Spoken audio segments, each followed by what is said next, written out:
Each year at Innovation Night, we discuss new paradigms in design.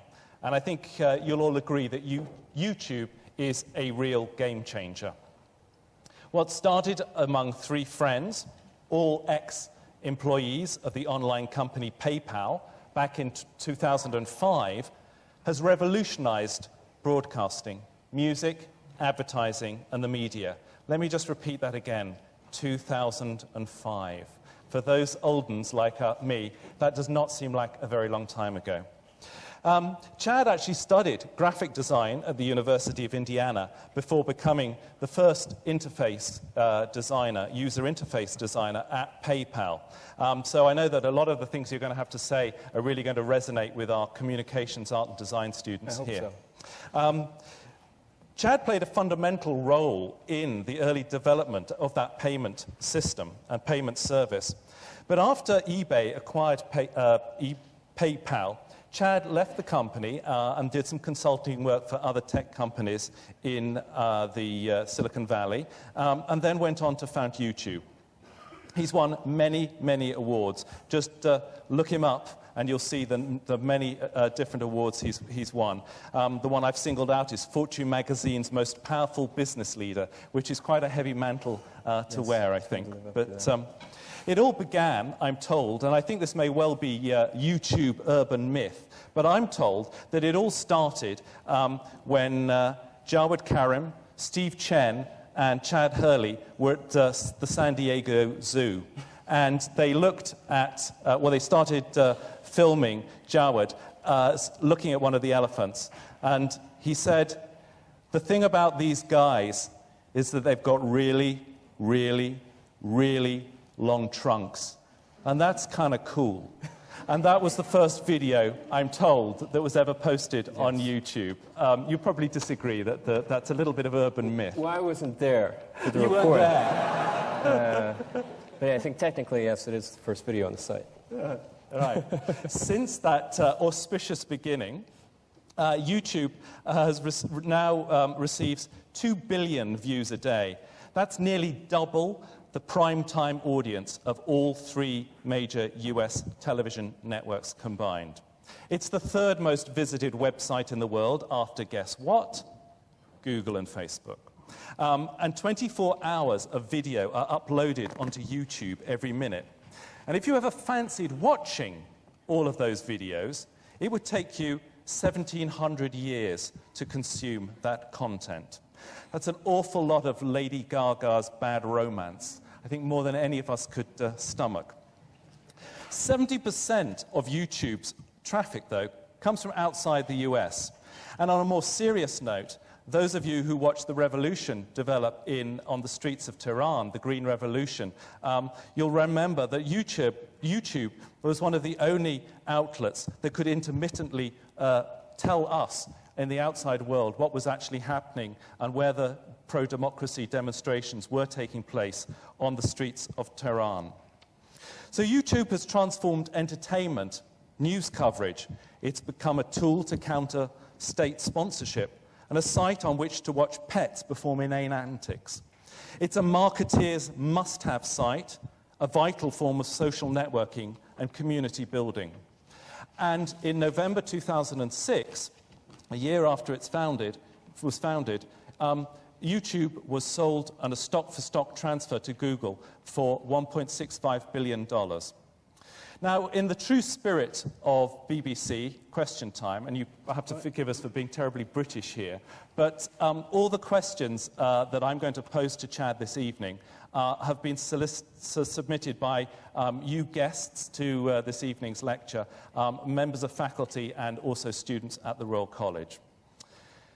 So after that lengthy introduction, here goes. All right. Well, we don't have any more questions, right? I think you've covered it all. We're done. You've talked about me and YouTube, and all right, good night. We can get back to the San Diego Zoo then. Yes, let's go. No. What I think a lot of students here and faculty would love to know is a bit more about your time studying graphic design at the University of Indiana. Tell us about what you learned, what interested you most in those student years. Okay.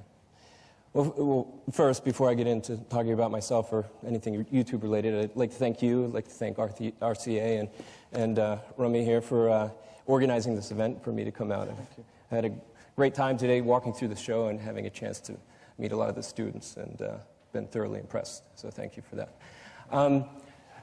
So myself, my background is in design, I guess, is somewhat conflicted. I think there may be others in the same dilemma, but living this world where you enjoy creating something artistic, but you're somewhat technically inclined.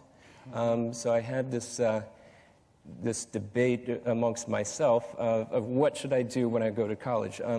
My first semester in college was in computer science, and that was more my interest in computer graphics. I wanted to get into computer animation and doing more of kind of the implementation myself. But throughout my years in high school was just my interest in fine art and just creating things, not necessarily with the computer, but by hand. And I kind of reflected on my decision that first semester and kind of thought about, I guess, what I wanted to do. And I felt like using the tools beyond creating them was where my passion would really lie. And so I moved towards a direction of design without really knowing where it was going to take me.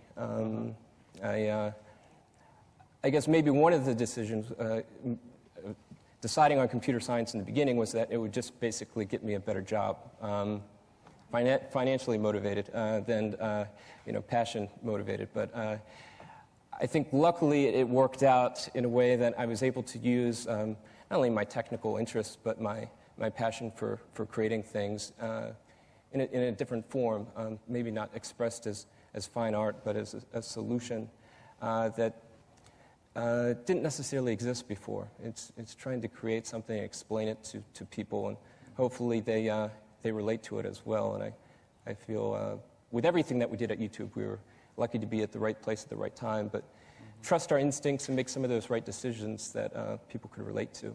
You've said, I've read, that you found the art side of you tugging at the computer side of you. Do you still feel that tug now?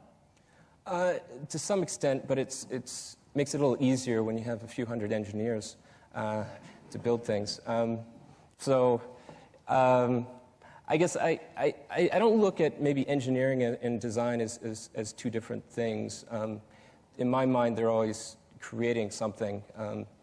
One's just a more technical implementation of something that may eventually be visual, but I don't know, maybe there's too many barriers or too many lines that have been drawn between different categories of study or profession. But to me, I think an engineer creating a great piece of software or an algorithm is maybe just as creative as someone making a painting. Yeah, I agree. So you finished the course at Indiana and headed up for Silicon Valley. What was the motivation there? Money. Yeah, I needed a job. So after college, I spent a few months at home, just kind of doing my own thing. Nothing in particular, but I had ideas I wanted to work on. And throughout my time at college, beyond just traditional graphics design, I taught myself just about web design, how to build a web page, do the basic things. And there was an interest that was just kind of ongoing. It was nothing that was kind of taught to me. It was just kind of an interest I kept up with. So that's what I pursued really after college. And luckily enough for me, I picked up a Wired magazine that was talking about this new encryption company that was trying to send money through digital devices at that time, the Palm Pilot, so the precursor to the iPhone. But the idea there was that they were going to transfer this money payments across device with IR, but they didn't have an interface or website that would make that possible. So read about this. I had a Palm Pilot, so there was a connection there, and sent them a resume, and about a week later I was out there working for them. So that was my introduction to Silicon Valley. And at that time, in '99, it was quite crowded, so I found myself sleeping on a floor of one of the engineers. But everyone, and still to this day, Silicon Valley is everyone just searching for ideas that don't yet exist. So we're kind of in that same position with payments. Right. In Sarah Lacy's book, Once You're Lucky, Twice You're Good, The Rebirth of Silicon Valley and the Rise of Web 2.0, The author singles you out as one of those people who, as the title suggests, is somebody who can innovate in multiple scenarios. You're not just lucky. You've actually managed to achieve success in different in different spheres. What is it, do you think, that makes you good in terms of innovating? I think I've been incredibly fortunate. I think I wouldn't describe it necessarily as luck, but I think anyone in life, if you don't put yourself in a position to succeed, you'll never be lucky. So it's just about really just trusting your instincts. Maybe that's at times what keeps people back from making that breakthrough is just self-doubt. And I think a lot of times, even though I do have a lot of self-doubt, I try to work through it where I just I try to trust my gut as much as I can, and try to build a team that will do the same. And beyond just that, getting over the criticism that may come with by expressing a new idea, is having a great team. I think that sure, I get a lot of credit, or others that have created sites similar, but I think if you don't have a great team, you can't really build a community or service that will exist very long. So it's very much you have to build just a great organization.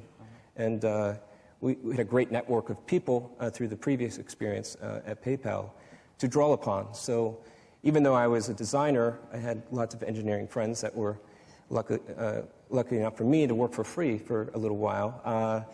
They came on board, and we talked about things and trusted each other to build the site to what it is today. Thank you. And if you were to sit in the art bar at the Royal College of Art and have a pint of warm beer with a couple of students... beer? Warm beer, I'm afraid, yeah. What advice would you give them if they were trying to set up some venture, some idea on their own? What are the should we say, the 5 golden do's and don'ts that you would say to those young students today? I don't know if there's a particular set of rules. I think the first thing is, just trusting your instincts. I think a lot of times people don't try things, again, because they're afraid of what critical things that people might say about it. It's probably not any different than just creating a piece of art and trying to explain what you mean.